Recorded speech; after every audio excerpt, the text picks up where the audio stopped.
right, we are back with the Move Worthy podcast with Jenny and Lauren.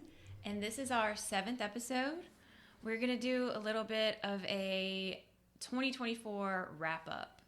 We decided weeks ago to do this podcast, came up with an amazing name, which I love. And it's been a lot of fun. You know, this is our 7th episode, and we've talked about so many hot topics, so many things that are going through, I think, everyone's mind right now, the way the market is. So we're going to do a little recap, a little wrap up, and go through those topics and pick out some key points, and then we'll be back in the new year with fresh, new, fun, exciting, and educational topics. From our first episode, which was obviously the hottest topic of the year, buyer agency. Yes. It's still, still new, still I wouldn't say a struggle, but definitely, someone messaged me on Facebook the other day, hey, can I go see this house? Mm-hmm. Hey, can I get your name? Can I get your phone number? Right. Can we talk? Right. First.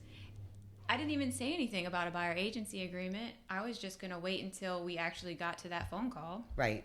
And then explain it because, let's be honest, a lot of people on Facebook, they're hitting the, is this still available button? Yeah. Yes. And that's about it. Right. And it never usually turns into a real conversation or a real lead or a showing. So I'm very hesitant on those, obviously. Obvious reasons. But definitely, it's all new. It is still all new. And I think we're still, from time to time, we're still seeing new things and new ways and different ways that agents are handling these buyer agencies. We're still seeing very different point of views on how they should be handled. And that's really has been very interesting. I follow a few people on TikTok, and whether they're lenders or realtors or brokers, everybody has a different point of view, and everybody has a different idea as to how the buyer agency should be handled. And I'm gonna tell you, some of them that's good stuff. Right. Yeah. It's good stuff. So while I think that the whole buyer agency was a hot topic this year, there's still a lot of learning happening for sure. I think so. I more so think it's just the public. Yes. I spoke to a potential buyer the other day, and I think where the chaos comes in is the lead systems. So Zillow and the other lead sites, when you click on a house or you want to see something or you're interested in something, it immediately sends you to an agent who immediately wants to set up an appointment, who immediately has you sign a buyer agency agreement. Mm-hmm. And the public is still not 100% sure, aware of what's going on. And I had a conversation with someone the other day about it. I said, look, if you've already signed something with this agent, feel free to work with them. I get it. I'm not going to step on their toes, obviously. If you would like to work with me and you haven't signed anything yet, maybe have that conversation with that agent. We're kind of leaving it in the buyer's hands now to be a little more, I guess, some people feel confrontational about it, but really you're just having a conversation. Hey, I didn't realize that when I clicked this button, I wasn't going to be able to work with the realtor I really wanted to work with. Yeah. And I think as realtors, we just have to be open to those conversations. Yeah. Which, obviously, if we stay open, the better off we are. For sure. And if people get mad, which we know they will. Oh, yeah. There's going to be defensive responses, for sure. But education for all, realtors and our clients, the public, letting them know what's going on, and always call your agent first. Yep. If you're unsure, call your agent. Yep. If you hit a button and you're freaking out now, call your agent. Yes. Before you sign something, call your agent. Call your agent. Yep. So I think that's the key points on that one for sure. Agent fees, commissions from a seller's point of view. Like, what should we be telling our sellers? Are we offering up front? Are we saying, oh yeah, we're going to give this, we're going to give that, or are we waiting? Right. Are we preparing our sellers for what's to come, what they're going to see, what it's going to look like? Yes. not telling them, hey, you only have to pay my side, Right. which if that's what they choose, then that's totally fine. But Right. showing them what it could be. what it could look like. Yep. I think that's a key feature, a key point in meeting with sellers and discussing agent commissions for sure. I like the way you do it with your net sheet. Yeah. Like, hey, here's what it looks like with and without. Mm-hmm. Are you comfortable with this bottom line? Yep. And if you're not, let's adjust. Let's adjust. Yeah. Let's make it okay, because we're not going to lose a sale over a $2,000 buyer agent commission. No. not at You all. know, let's get it right now. Yes. And understand that the reason we're priced the way we are is to prepare ourselves for what's coming. So when it does come, you're not shocked. You're not shocked, Or and you're not or defensive. defensive. Yes. I think that's what most people get very Yeah. defensive. Yeah. Yep. I stopped getting defensive when it comes to offers. I'm like, okay, I'll just present it. Yeah. I'll present it. I'll give the facts. Let the sellers decide, or let the buyers decide. Mm-hmm. I mean, if we need to be pushy, if our client wants us to be a little aggressive and push a little bit, then we push. Mm-hmm. If our client doesn't, then we don't. We just submit the offers. Yeah. That's all we're doing. We're Yeah. relaying the information and giving our clients the best advice possible during that time. Yep. So, yes. I think we're going to see a lot of changes in 25 with the fees and where they come from and what they look like. Mm-hmm. All the while, prices aren't really going to get any cheaper. No. Sale prices. I think commissions are going to come down too. I think they will. I mean, you know, we're not technically, there's no standard going rate. Mm-hmm. You know, that commissions are negotiable across the board.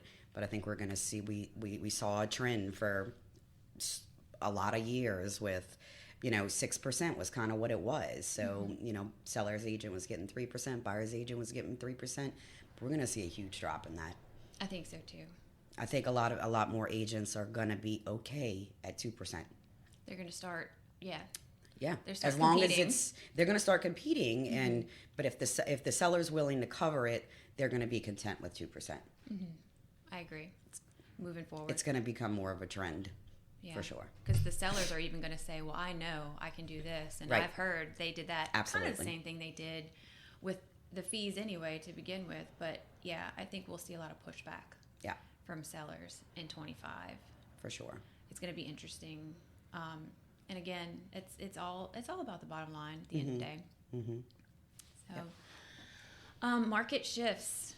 We've seen such a roller coaster since 2020. Oh my gosh. I do think I saw a forecast for 25 the other day.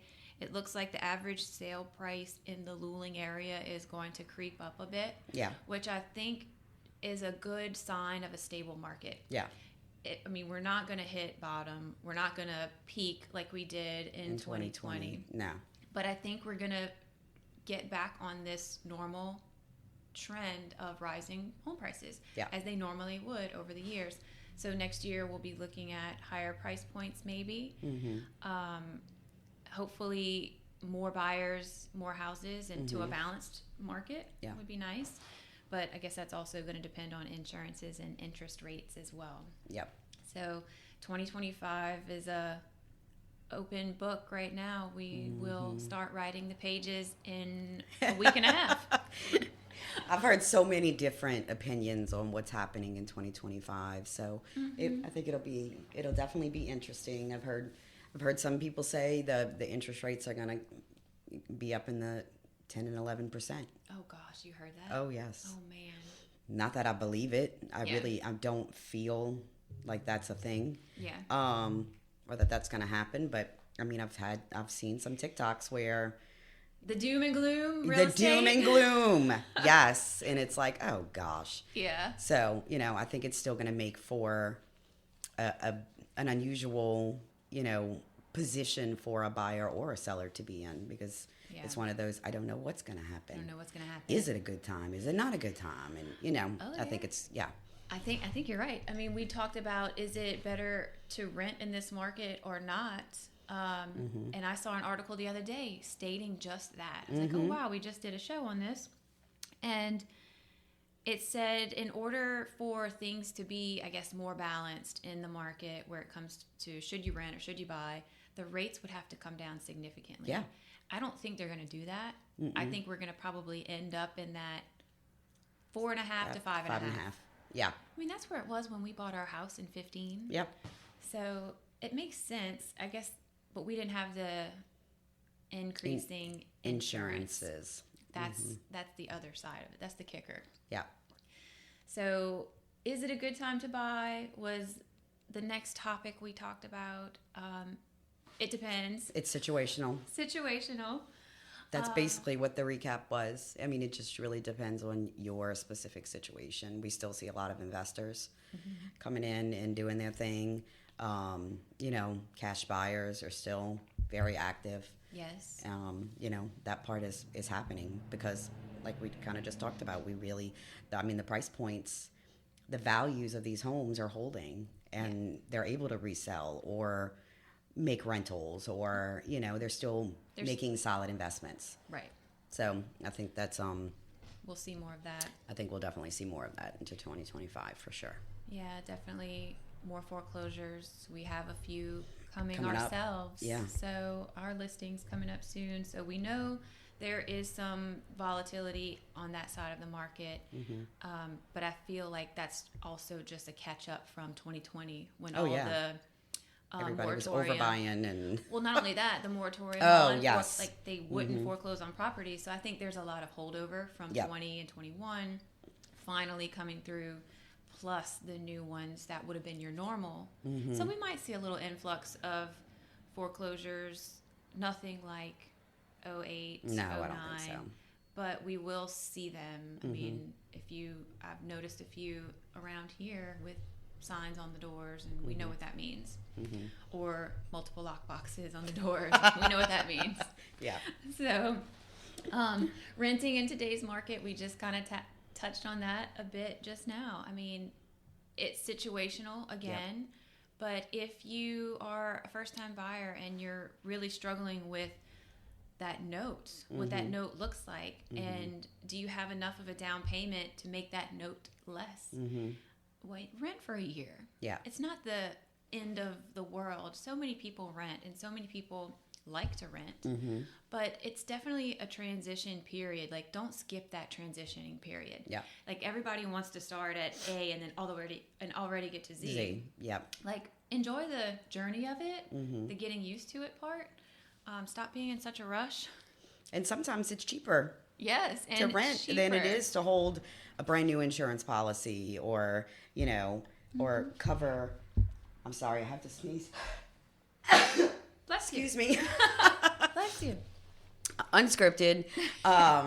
But sometimes, you know, for these newer home buyers with the higher interest rate, you have an investor that has a rental property that probably purchased it when interest rates were super low.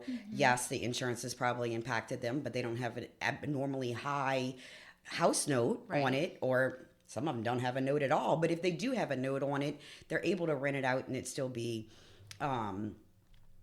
they still make some money off of it, but still be affordable for the tenant. It still be affordable. You know, sadly, as sad as it is, it's a better situation. Option. It's cheaper. It's cheaper, and it's a good way to feel out owning a home. Like, did you like renting? Like, did that scare you? Could you afford the utilities, the upkeep, just like, what did you feel? Or did you move into it slowly, get used to it, and then you're like, you know what, now I'm ready to buy. Like, it's time. And that's the typical transition. I think everybody's just in a hurry these days. Like, slow down, it's okay. So, buyer's market versus seller's market. I mean, we've watched that go up and down. Like, within weeks. Oh my gosh. From, it's a buyer's market. Oh, it's a seller's market. Oh, it's back to a balanced market. Look, I'd be happy with a balanced market from here until I retire. It'd be great. It'd just be normal. Like, these peaks and these lows, I mean, can we just keep it even keeled? It'd be great. But, I mean, that's not going to happen. I mean, the world itself is just so crazy. Up and down. Back to doom and gloom TikTok. I think we're moving back and forth between balanced buyers and sellers. It just depends on what area you're looking in. I was listening to something or watching something the other day. Wherever there's a lot of new construction, you're seeing a little bit more sales because we still have a housing shortage. Yeah. So I was like, man, they're super busy over there. I forget where it was. It might have been on the North Shore somewhere, but they're constantly putting out houses. Oh, Baton Rouge too. Oh, yeah. Constantly putting out homes, these giant neighborhoods. Yep. And here, I guess maybe that's why we're moving a little bit slower. We lack some new construction, and yet we're still, we're on the South Shore. We're still fighting insurance. So all of that plays into each other. But, they are putting up houses in the new neighborhood. Yeah. But there's still a lot left to go. They are. Yep. So, yes. So, end of the year wrap up. It's been fun. It has. We've been doing this real estate job for years now, and it's definitely a career that I didn't really plan on young in life, but then got into, and I really have come to love it and appreciate it.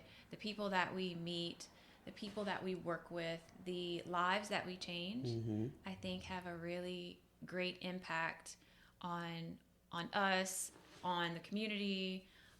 The relationships that we build. The relationships with our clients. And not just clients, lenders, title attorneys, inspectors. We really do.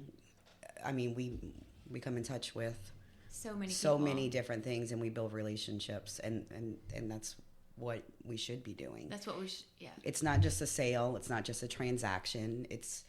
These are big, monumental steps in everybody else's lives. And so I think, in the spirit of Christmas. Yes.